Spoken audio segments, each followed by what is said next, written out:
السلام علیکم ناظرین، میں سید فرقان حسامی نیوز میں آپ کا استقبال کرتا ہوں۔ آئیے دیکھتے ہیں آج کی یہ خبر۔ ہیلو فرینڈز، اگر آپ نے لائک، شیئر، کامنٹ، سبسکرائب نہیں کیا ہے تو پلیز سبسکرائب کریں اور ڈھیر سارے لائک دیجیے، اور ہاں بیل آئیکن ضرور دبائیے گا کیونکہ کی خبریں حسامی نیوز لاتا رہے گا۔ نگرانی جلسہ محترم نصیب ملت الحاج بیرسٹر اسد الدین اویسی صاحب، صدر کلی مجلس اتحاد المتحدین پارلیمنٹ، آپ کو مخاطب پر۔ اعوذ باللہ من الشیطان الرجیم، بسم اللہ الرحمن الرحیم، السلام علیکم ورحمۃ اللہ وبرکاتہ۔ محترم جناب احمد پاشا قادری صاحب، رکن اسمبلی و جنرل سیکرٹری مجلس اتحاد المسلمین،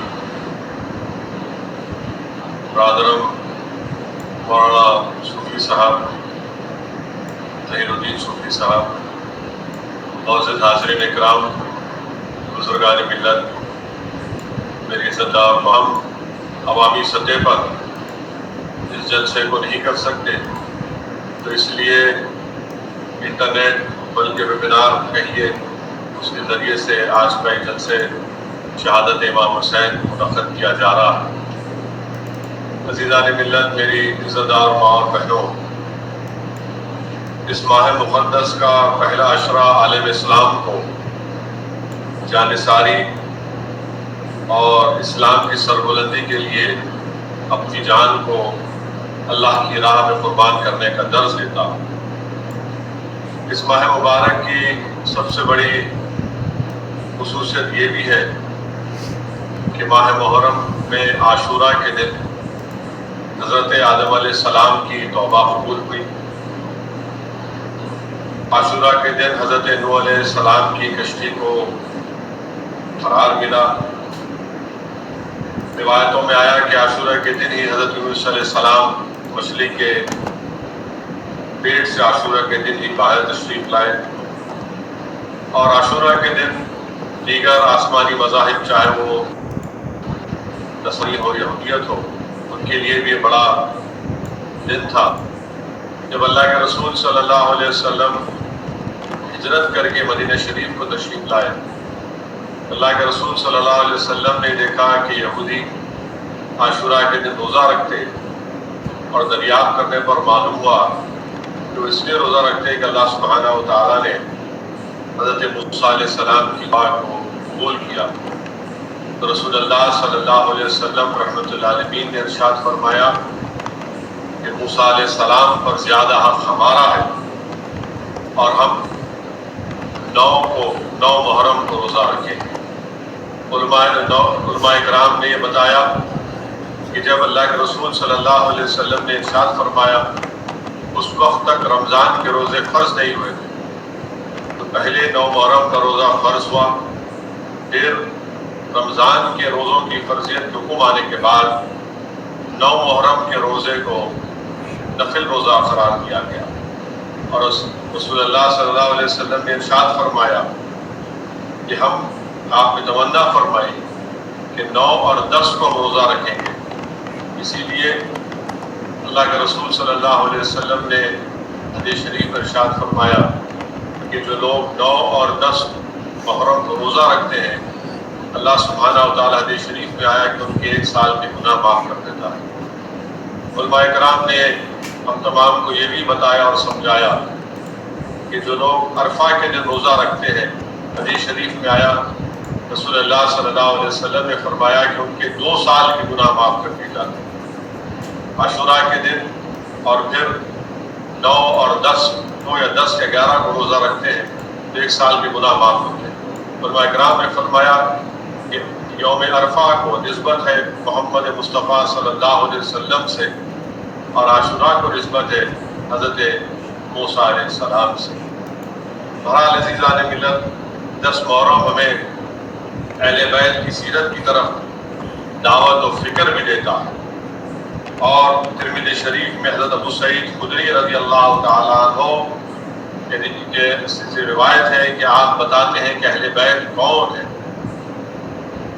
اللہ کے رسول صلی اللہ علیہ وسلم ارشاد فرماتے ہیں کہ تمہاری دعا رکی رہتی ہے جب تک کہ تم مجھ پر یعنی محمد صلی اللہ علیہ وسلم پر اور میری آل پر درود و سلام کو نہیں بھیجتے۔ علماء کرام نے کہا کہ دعا کی قبولیت کے لیے بہت ضروری ہے کہ ہم محمد مصطفیٰ صلی اللہ علیہ وسلم پر اور آپ کی آل پر، اہل بیت پر درود و سلام کے نذرانے پیش کرتے رہیں۔ امام جعفر الصادق رضی اللہ تعالیٰ عنہ نے فرمایا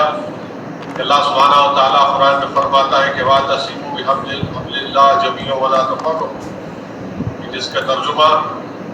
علماء کرام نے کیا، مفسرین نے کیا کہ اللہ کی رسی کو مضبوطی سے تھامے رکھو تاکہ تم متفرق نہ ہو جاؤ۔ امام جعفر الصادق نے ارشاد فرمایا کہ حبل اللہ کا مطلب اہل بیت، اگر تم اہل بیت کے دامن سے وابستہ ہو جاؤ گے تو اللہ سبحانہ و تعالیٰ تمہاری لاج رکھ لے گا۔ وہیں پر حدیث شریف میں اللہ کے رسول صلی اللہ علیہ وسلم نے ارشاد فرمایا کہ میری اہل بیت، میری آل کشتی نوح کی طرح ہے، جس طرح جو کشتی نوح میں سوار ہو گیا وہ بچ گیا، اسی طرح جو اہل بیت کے دامن سے وابستہ ہو جاتا ہے اللہ سبحانہ و تعالیٰ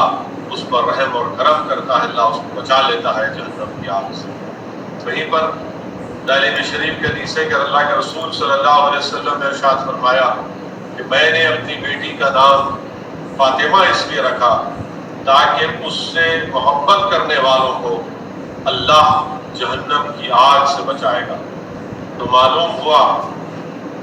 کہ رسول اللہ صلی اللہ علیہ وسلم کی صاحبزادی حضرت فاطمہ شہزادی جنت ہے، اور اللہ کے رسول صلی اللہ علیہ وسلم کے نواسے امام حسن اور امام حسین جنت کے شہزادے ہیں۔ تو جس کسی کو جنت میں جانا ہے وہ اہل بیت ان سرداروں کی عزت اور تعظیم کرنا لازمی ہے۔ مسند امام احمد بن حنبل میں حدیث شریف امام احمد لکھتے ہیں کہ اللہ کے رسول صلی اللہ علیہ وسلم نے ارشاد فرمایا، حدیث شریف لکھتے ہیں کہ اللہ کے رسول صلی اللہ علیہ وسلم کے ایک ہاتھ میں امام حسن کا ہاتھ اور دوسرے ہاتھ میں سید الشہداء امام حسین کا ہاتھ ہے، اور رحمت اللہ علیہ صلی اللہ علیہ وسلم ارشاد فرماتے ہیں کہ یا اللہ جو ان لوگوں سے محبت کرتا ہے، یعنی جو امام حسن اور حسین سے، جو ان کے والد اور والدہ سے محبت کرتا ہے، اللہ تو ان کو جنت میں میرا ساتھ نصیب فرما دے۔ تو معلوم ہوا کہ جو بی بی فاطمہ شہزادی جنت سے محبت کرتے ہیں، جو شیر خدا حضرت علی امیر المومنین سے محبت کرتے ہیں، جو امام حسن اور حسین سے محبت کرتے ہیں، جنت میں اللہ اور رسول اللہ صلی اللہ علیہ وسلم کے ساتھ رکھے گا۔ میرے عزیز دوستوں اور بزرگوں، علماء اکرام نے ہم کو یہ سمجھایا کہ جو محبوب ہوتا ہے وہ محب کی اداؤں کا دیوانہ ہوتا ہے، اور محبوب اپنے محب کے تمام اداؤں کو اپناتا ہے۔ تو اس لیے علماء اکرام نے ہم کو سمجھایا کہ جب ہم اہل بیت سے محبت کا دعویٰ کرتے ہیں تو باطل طاقتوں سے، باطل نظام سے ہم کو نفرت کرنا بے حد ضروری ہے۔ وہیں پر حدیث شریف میں رسول اللہ صلی اللہ علیہ وسلم نے فرمایا کہ جو میری آل سے، میرے اہل بیت سے بغض رکھے گا وہ منافق ہے۔ تو نفاق کی کیفیت بتا دی گئی۔ تو یاد رکھیے، اگر ہم اہل بیت سے محبت کا دعویٰ کرتے ہیں اور پھر باطل طاقتوں سے، باطل نظام سے اور شیطانی طاقتوں سے، نفاق پیدا کرنے والوں سے محبت کرتے ہیں تو یہ غلط ہے۔ دو سمندر کے کنارے کبھی بھی ایک نہیں ہو سکتے۔ اللہ کے رسول صلی اللہ علیہ وسلم نے حدیث شریف میں یہ بھی فرمایا کہ امام حسین کے بارے میں کہ حسن میرے اسباط میں سے، حسین میرے اسباط میں سے۔ شیخ عبداللہ محدث دہلوی رحمۃ اللہ علیہ اپنی کتاب اشاعت النمات میں تحریر فرماتے ہیں کہ اسباط کے قرآن شریف میں جو آپ لکھتے ہیں کہ آل یعقوب علیہ السلام کے تعلق سے یہ آیت ذکر آئے، اور شیخ عبداللہ محدث دہلوی فرماتے ہیں کہ اسباط کے معنی کیا ہے؟ ایک درخت ہوتا ہے، اس درخت کے تنا اپنی جڑوں سے منسلک ہوتا ہے۔ تو آپ شیخ عبداللہ محدث دہلوی یہ سمجھاتے ہیں کہ امام حسین اپنے نانا محمد مصطفیٰ صلی اللہ علیہ وسلم سے منسلک ہے، اور دین اسلام ایک درخت ہے، اس درخت کے تنے پر کئی شاخیں ہیں۔ امام حسین کے تعلق سے اللہ کے رسول صلی اللہ علیہ وسلم نے فرمایا کہ امام حسین میرے ازواج میں سے سبت ہے، تو یہ شاخیں سمرقند سے نکلتی ہیں، اجمیر کو نکلتی ہیں، عمیدیرہ پہ نکلتی ہیں، اور یہ صبح قیامت تک دین اسلام کو ثمرآور کرتی رہے گی۔ میرے عزیز دوستوں اور بزرگوں، اہل بیت کی محبت مسلمانوں میں، عالم اسلام میں اتحاد پیدا کرنے کی ایک ہی وجہ ہے، اور بہت ہی بنیادی وجہ ہے۔ مختلف چیزوں پر اختلاف ہو سکتا ہے، مگر کسی کلمہ گو مسلمان کو اہل بیت کی محبت پر اختلاف نہیں ہو سکتا۔ اگر اہل بیت کو ہم کی بنیاد پر ہم اتحاد پیدا کریں گے، اس سے اللہ اور اس کے رسول کی خوشنودی حاصل ہوگی، آخرت میں کامیابی ملے گی، دنیا میں کامیابی ملے گی، اور ہمارے دنیا کے باہمی کاموں میں ہم کو الفت حاصل ہوگی۔ اسی لیے میرے عزیز دوستوں اور بزرگوں، برکات آل رسول میں حدیث شریف لکھی گئی کہ رسول اللہ صلی اللہ علیہ وسلم نے ارشاد فرمایا کہ ہر چیز کی بنیاد ہوتی ہے، اور یہ دین کی بنیاد اہل بیت اور اصحاب رسول صلی اللہ علیہ وسلم ہے۔ میرے عزیز دوستوں اور بزرگوں، میری عزت دار ماں اور بہنوں، تفسیر کبیر اور تفسیر روح البیان میں حدیث شریف لکھی گئی کہ جو اہل بیت کی محبت پر مرے گا اس کو شہید کا رتبہ دیا جائے گا۔ جو اہل بیت کی محبت پر مرے گا اللہ اس کی مغفرت کر دے گا۔ جو اہل بیت کی محبت پر مرے گا اللہ سبحانہ و تعالی اس کو ملک الموت کے ذریعے سے جنت کی بشارت دے گا۔ جو اہل بیت کی محبت پہ مرے گا اللہ سبحانہ و تعالی اس کو جنت میں ایسے داخل کرے گا جیسے کوئی دلہن ایک نئی دلہن اپنے نئے گھر میں داخل ہوتی ہے۔ علماء کرام نے ہم کو سمجھایا کہ جس کے دل میں اہل بیت کی محبت نہیں ہے اس کے ایمان کی بنیاد نہیں ہے۔ تو ضروری ہے کہ اگر ہم کوئی بڑی عمارت کو تعمیر کرتے علماء کرام نے سمجھایا کہ اس کی بنیاد ہونا بہت ضروری ہے۔ تو بہت ضروری ہے کہ ہر مسلمان کے دل میں اہل بیت کی محبت پیدا ہونا بے حد ضروری ہے۔ میرے عزیز دوستوں اور بزرگوں، ابھی آپ نے جناب ظہیر الدین صوفی صاحب کی خطاب میں آپ نے سنا، اہل بیت کی محبت کے سلسلے میں آپ نے سنا کہ اللہ کے رسول صلی اللہ علیہ وسلم نے ارشاد فرمایا کہ میں تمہارے درمیان میں دو چیزوں کو چھوڑے جا رہا ہوں، ایک قرآن کریم اور دوسری میری آل اہل بیت۔ میرے عزیز دوستوں اور بزرگوں، علماء کرام نے ارشاد فرمایا، علماء کرام نے ہم کو سمجھایا کہ اللہ کی کتاب صبح قیامت تک اولاد آدم کے لیے ایک ہدایت کا راستہ ہے، اور وہیں پر اللہ کے رسول صلی اللہ علیہ وسلم کی آل، کیونکہ وہ قرآن کریم کی تفسیر کا ایک نمونہ ہے، اور پھر رسول اللہ صلی اللہ علیہ وسلم کی زندگی کا بھی ایک عملی نمونہ، اور امت کو جب ہم پر مصائب اور مشکلات آتی ہیں، باطل طاقتوں پہ ظلم ہم پر کیا جاتا ہے، جب ہماری آل اولاد کو جیلوں میں ڈال کر ان کو سڑایا جاتا ہے، جب ہمارے نوجوانوں کو شہید کیا جاتا ہے، تو کہاں سے ہم کو حوصلہ ملتا ہے، کہاں سے ہم کو صبر ملتا ہے، کہاں سے ہم کو درس ملتا ہے کہ کیسے وقت کے جابر ظالموں اور یزیدوں سے پنجہ آزمائی کیا جائے۔ ہم کو جذبہ ملتا ہے، ہم کو درس ملتا ہے، ہم کو تعلیم دی جاتی ہے، کہاں سے؟ اہل بیت سے، اہل بیت کی زندگیوں سے۔ اسی لیے میرے عزیز دوستوں اور بزرگوں، ہم کو ہمارے دلوں میں اہل بیت کی محبت کو پیدا کرنا بہت ضروری ہے، اہل بیت سے اپنے آپ کو جوڑنا بہت ضروری ہے۔ اور رسول اللہ صلی اللہ علیہ وسلم نے حدیث شریف میں فرمایا کہ حسین مجھ سے ہے اور میں حسین سے۔ آپ اندازہ لگا، علماء کرام نے یہ بھی فرمایا کہ سمجھایا حدیث شریف کہ حسین مجھ سے، میں حسین سے ہوں۔ پہلا مطلب تو علماء کرام نے کہا کہ سمجھ میں آتا ہے، دوسرا مطلب علماء کرام نے بتایا کہ حسین مجھ سے ہے حسین اور میں حسین سے ہوں، یہ ہے کہ امام حسین نے ایک باطل طاقتوں سے مقابلہ کیا، اور امام حسین کا میدان کربلا میں آنا علماء کرام بتاتی ہے، حدیث شریف بھی ہمارے سامنے ہے کہ اللہ کے رسول علماء کرام بتاتے ہیں کہ امام حسین جب کربلا میں آئے تو یزید کے دربار میں شریعت کی کوئی اہمیت نہیں تھی، طبیعت کو شریعت پر غالب کر دیا گیا تھا۔ یزید کے دربار میں شراب پی جاتی تھی، یزید کے دربار میں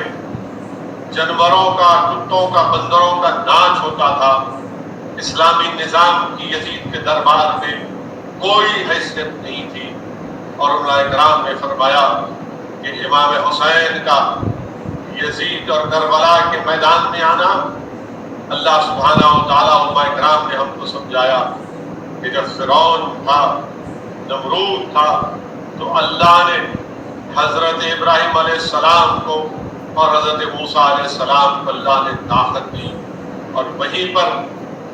امام حسین کو اللہ سبحانہ و تعالیٰ نے طاقت اور شجاعت سے نوازا۔ میرے عزیز دوستوں اور بزرگوں، امام حسین کی شہادت کا ذکر اللہ کے رسول صلی اللہ علیہ وسلم امام حسین کے بچپنے میں جب شیرخانی میں تھے، رحمۃ اللہ علیہ صلی اللہ علیہ وسلم اپنی زبان مبارک سے ارشاد فرماتے تھے کہ میرا بیٹا شہید ہوگا، اور آپ کی آنکھوں سے آنسو رواں ہو جاتے۔ پھر اللہ کے رسول صلی اللہ علیہ وسلم واقعات میں آیا کہ میں نے علماء کرام کے ختموں کے پاس بیٹھ کر علماء کرام کی زبانوں سے سنا، ان کے بصیرت افروز خطابات جو میرے کانوں میں آج بھی گونج رہے ہیں، کہ علماء کرام نے فرمایا کہ ایک مرتبہ رسول اللہ صلی اللہ علیہ وسلم کے پیر پر رسول اللہ صلی اللہ علیہ وسلم کے صاحبزادے تھے، اور دوسرے پیر مبارک پر سید الشہداء امام حسین تھے۔ جبریل امین آئے اور رسول اللہ صلی اللہ علیہ وسلم سے عرض کیا، یا رسول اللہ صلی اللہ علیہ وسلم، اللہ ان دونوں میں سے کسی کو اپنے پاس بلا لے۔ اللہ کے رسول صلی اللہ علیہ وسلم نے فرمایا کہ مجھے امام حسین کو میرے پاس رکھو۔ پھر اس کے بعد ایک مرتبہ اللہ کے رسول صلی اللہ علیہ وسلم کے پاس جبرائیل بھی آیا اور آ کر عرض کیا کہ رسول اللہ صلی اللہ علیہ وسلم، آپ کا بیٹا امام حسین شہید ہو گئے۔ اللہ کے رسول صلی اللہ علیہ وسلم کی آنکھوں سے آنسو رواں رواں۔ آپ نے اس واقعے کی تفصیل جناب احمد پاشا قادری صاحب کے بصیرت افروز خطاب بھی سنا۔ وہیں پر حضرت یحییٰ حضرمی رحمۃ اللہ علیہ رضی اللہ تعالیٰ عنہ فرماتے ہیں کہ ایک مرتبہ آپ حضرت علی کے ساتھ ایک مقام نینوا سے گزر رہے تھے، تو حضرت علی پکار کر کہتے ہیں کہ ابو عبداللہ صبر کا دامن نہیں چھوڑنا۔ حضرت یحییٰ حضرمی حضرت علی شیر خدا امیر المومنین سے پوچھتے، یا علی آپ کس کو پکار رہے تھے؟ تو شیر خدا امیر المومنین حضرت علی کہتی ہے کہ میں نے محمد مصطفیٰ صلی اللہ علیہ وسلم سے سنا کہ میرا بیٹا حسین دریائے فرات کے کنارے شہید ہوگا، اس لیے میں اس کو آواز دے رہا ہوں۔ وہیں پر امام جلال الدین سیوطی خصائص الکبریٰ میں اور امام ابو نعیم دلائل النبوہ میں لکھتے ہیں کہ حضرت علی رضی اللہ تعالیٰ عنہ فرماتے حضرت علی رضی اللہ تعالیٰ عنہ اس مقام کی نشاندہی کرتے ہیں اور فرماتے ہیں کہ اس مقام پر میرا حسین شہید ہوگا، اس مقام پر میرے حسین کا خون کا قطرہ گرے گا، اس مقام پر حسین کے ساتھ جو لوگ ہیں ان کے اونٹ کے کجاوے رکھنے کی جگہ ہوگی۔ یہ مقام ہوگا